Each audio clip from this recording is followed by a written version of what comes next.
श्री कृष्ण की अंतिम सांस की अंतिम पीड़ा वहीं से शुरू हुई जब वृंदावन की रास भूमि में राधा रानी ने गोलोक को प्रस्थान किया। उसी क्षण से श्री कृष्ण के जीवन की ढलती संध्या आरंभ हो गई। उनके जीवन की सबसे गहरी पीड़ा राधा का विरह थी, पर यह उनकी एकमात्र पीड़ा नहीं थी। एक और श्राप था जिसने उनके जीवन का अंतिम अध्याय लिख दिया। महाभारत का युद्ध समाप्त हो चुका था। कुरुक्षेत्र की भूमि पर केवल राख और रक्त शेष रह गया था।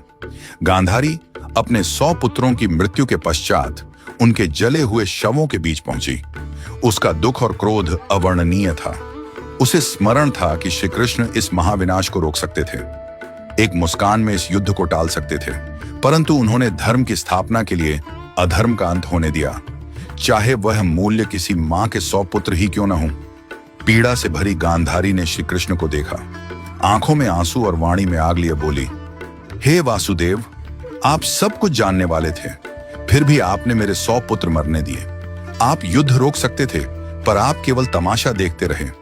आज मेरी ममता का श्राप आपको भी छुएगा।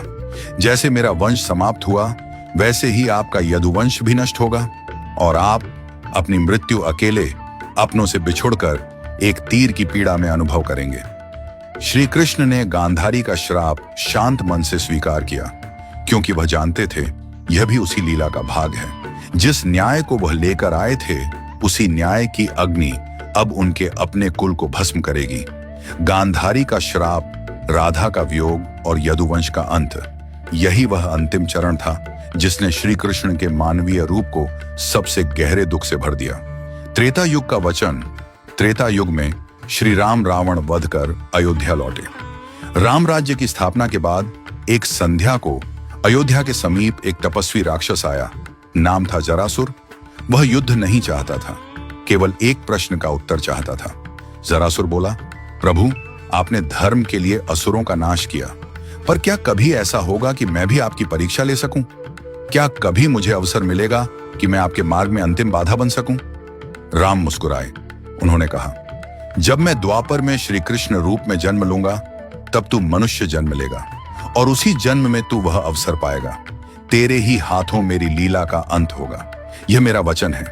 जरासुर ने प्रणाम किया। उसे पता नहीं था कि यह वचन युगों बाद एक महान रहस्य का कारण बनेगा। यदुवंश का अंत और अंतिम विरह। समय बदला। द्वापर युग में यह वचन पूरा होने का समय आया। यदुवंश आपसी कलह से नष्ट हो गया। द्वारका उजड़ गई। सब कुछ समाप्त हो चुका था। न सुदर्शन उनके हाथों में रहा, न अर्जुन पास थे, न बलराम, न सुदामा और न ही राधा। अब श्री कृष्ण पूर्णतः अकेले थे। द्वारका से दूर एक शांत वन में एक पीपल के पेड़ के नीचे वे बैठ गए। कंधे पर वही बांसुरी थी जो कभी राधा के लिए बजती थी। उन्होंने आंखें बंद की।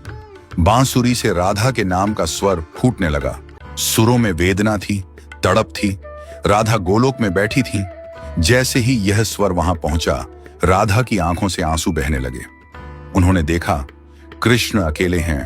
प्रेम का वह ब्रह्म स्वरूप जो संसार को मोह से मुक्त करता है, आज स्वयं विरह में डूबा है। राधा ने हाथ बढ़ाया, पर छू नहीं पाई। गोलोक की रानी भी इस क्षण असहाय हो गई। राधा बोली, प्रभु, अब बस कीजिए, मुझे लौट आने दीजिए। मैं आपकी बांसुरी की धुन बनकर बहूंगी। पर यह अकेलापन सहा नहीं जाता। पर श्री कृष्ण मौन थे। सुर थमते गए। शाम उतर आई। पीपल का पेड़ जो वर्षों से साक्षी था, आज कृष्ण की अंतिम सांस का गवाह बनने जा रहा था। कृष्ण का मन जीवन भर का बोझ याद कर रहा था। जन्म जेल में, मां का स्पर्श भी अधूरा, बचपन राक्षसों के भय में, प्रेम मिला तो साथ नहीं निभा सका। हर अपना युद्ध में खो दिया। धर्म बचाया, पर अपना ही कुल नहीं बचा पाया।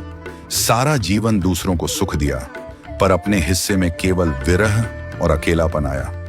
उन्होंने बांसुरी उठाई, आखिरी बार होंठों से लगाई, फिर धीरे धीरे उसे तोड़ दिया, जैसे राधा की स्मृति भी उस बांसुरी के साथ पीपल की जड़ों में समा गई हो। दूर जंगल में शिकारी जर, वही जरासुर का पुनर्जन्म, शिकार ढूंढ रहा था। उसने पीले वस्त्रों की चमक देखी। उसे लगा झाड़ियों में कोई हिरण छिपा है। बिना सोचे बाण चला दिया। वह बाण श्री कृष्ण के पैर में लगा। शिकारी भय से कांप उठा। प्रभु, मुझसे बड़ा अपराध हो गया। श्री कृष्ण ने शांत स्वर में कहा, उठो जर, तुमने अपना कर्म किया। ये मेरा समय था, तुम केवल निमित्त बने हो। जर रो पड़ा। श्री कृष्ण ने आंखें बंद की। अंतिम श्वास के साथ होंठों से केवल एक शब्द निकला, राधे राधे, और श्री कृष्ण ने अपना नश्वर शरीर त्याग दिया। उनकी लीला पूर्ण हुई।